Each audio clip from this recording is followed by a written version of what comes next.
اعوذ باللہ من الشیطان الرجیم بسم اللہ الرحمن الرحیم۔ ناظرین السلام علیکم۔ آج ہم انشاءاللہ رمضان المبارک کے 20ویں روزے کے وظائف سیکھیں گے۔ بعد از نماز فجر پنجم کلمہ استغفار 70 مرتبہ پڑھیں۔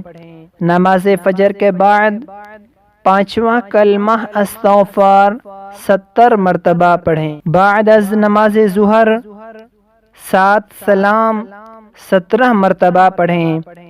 نماز ظہر ادا کرنے کے بعد قرآن مجید میں 7 سلام جو ہیں ان 7 سلام کو 17 مرتبہ پڑھیں۔ بعد از نماز عصر آیت الکرسی 27 مرتبہ پڑھیں۔ نماز عصر کے بعد آیت الکرسی 27 مرتبہ پڑھیں۔ بعد نماز مغرب درود ابراہیمی 33 مرتبہ پڑھیں۔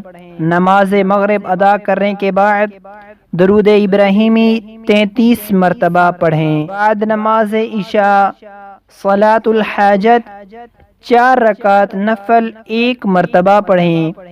اس کے بعد یہ استغفار استغفر اللہ الذی لا الہ الا هو الحی القیوم واتوب الیہ، اس استغفار کو 200 مرتبہ پڑھیں اور دعا کریں۔ نماز عشاء کے بعد صلاۃ الحاجت 4 رکعت نفل 1 مرتبہ پڑھیں۔ اس کے بعد یہ استغفار 200 مرتبہ پڑھیں اور پھر دعا کریں۔